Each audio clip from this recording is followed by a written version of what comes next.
tungkol sa mga pag-uusapan nating mga agenda. Una, yung pagpipili ng mga bagong opisyales sa silid-aralan. Pangalawa, pagpaplano ng aktibidad sa paaralan. Pangatlo, pagsusuri ng kurikulum. Pangapat naman ay mga bayarin sa paaralan. Ang panglima ay pagsusuri ng mga resulta sa pag-aaral. Ngayon, bago natin sisimulan ang ating gagawin pagpupulong, ay inaanyayahan po si Ginoong Yani Ngabo sa pangunguna sa panalangin.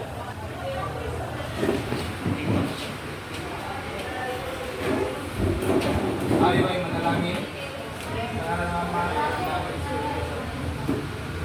Panginoon, hinihiling namin ang iyong presensya sa gaganapin namin pagpupulong. Sana ay bigyan mo kami ng kalakasan ng loob upang maging maayos ang gagawin ng pagpupulong. Naway ang pulong na ito ng tagumpay at bunga ng mga posibleng resulta. Amen.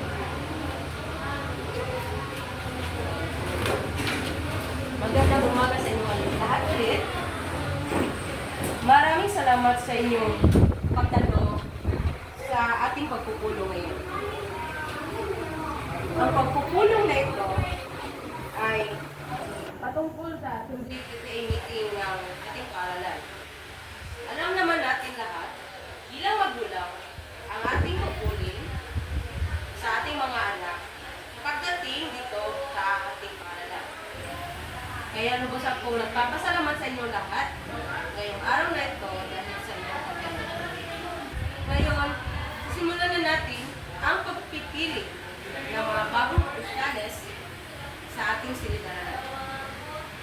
Ngayong wala pang tayong naihahalal na bagong nakalili, ako muna ang pagsamantalang magiging kalihim ninyo hanggang sa matapos ito.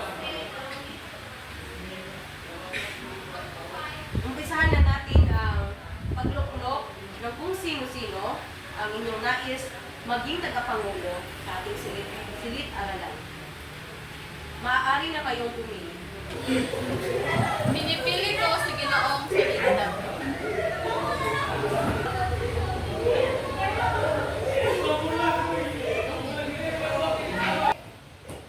Pinipili ko si Ginang Talinting.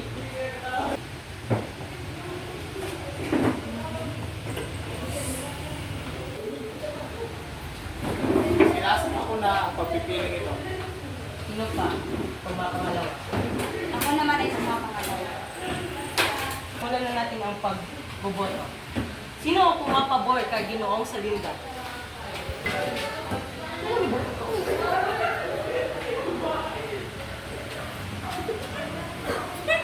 Ay, Jitin.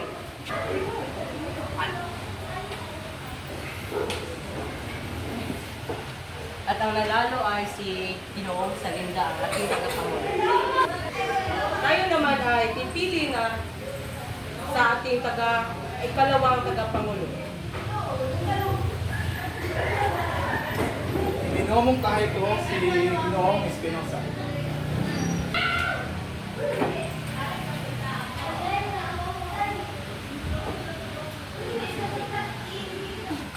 Binumong kahay ko si Ginang Gordalos.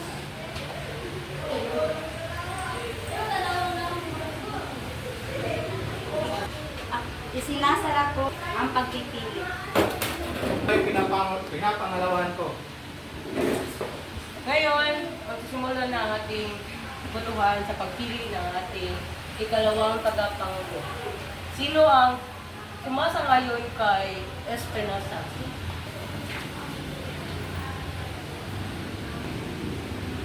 Kay Ginang Guardados?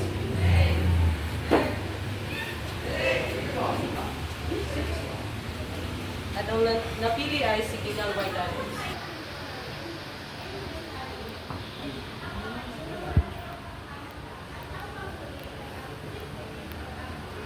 Naman tayo sa pagpipili ng ating kalihim. Iminamungkahi ko si Ginang Talinting.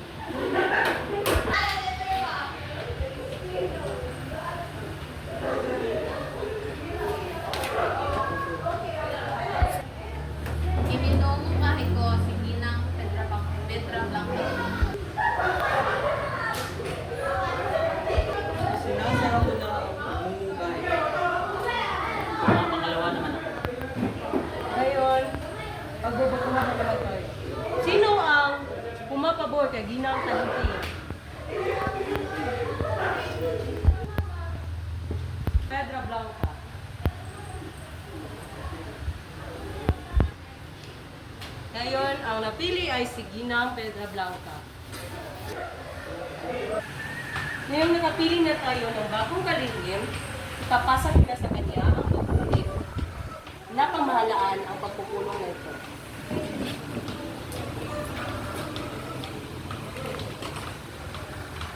So ngayon ay dadako tayo sa ikalawang agenda. Sa aking opinyon, paano kaya kung may gagawin tayo mga aktibidad na katulad ng pagpasundaya, ay mas maganda kung ang mga gagamiting mga recycle sa paggawa ng mga proyekto ng mga bata ay yung mga bagay na patapon na. Nang sa gayon, ay matutunan ng mga bata kung ano ang kahalagahan ng ano ang kahalagahan ng pagre-recycle sa mga bagay-bagay. Sino ang mayroong opinion? Sa aking suwestyon naman ay yung pagkakaroon ng tree planting upang maunawaan ng mga bata ang kalagahan ng kapaligiran sa ating paaralan. Sino pa? Ako naman, sumasaaral ako sa posisyon ni Ginang Analitarin sa paglalito ng pagtutulot nito na magandang epekto sa ating paligid at magiging magandang bahagi ito sa ating mga anak upang maging malikain. Ibabalik ko na sa ating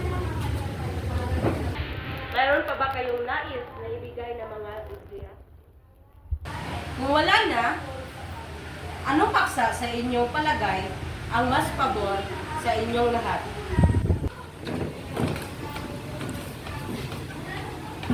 So, ang aming napiling proyekto ay ang pagre-recycle ng mga bagay na siyang gagamitin ng mga bata sa pasundayan.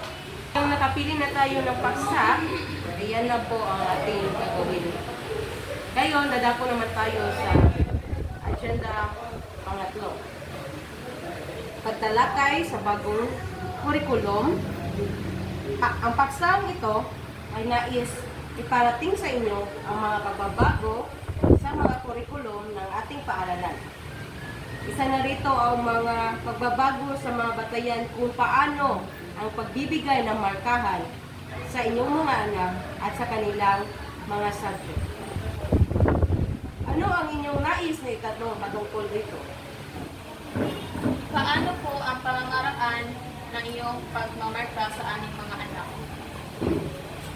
Nakabase ito sa ibinibigay na criteria ng DepEd patungkol sa markahan ng gradings sa inyong mga anak.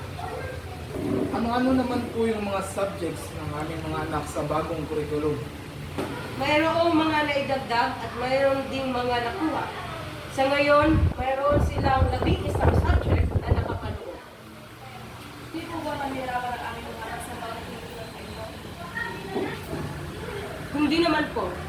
Dahil handa po ako upang gabayan sila ng maayos nang sa ganun ay hindi silang hirapan. Kung wala na kayong mga katanungan at opinyon, pumunta na tayo sa pang-agenda.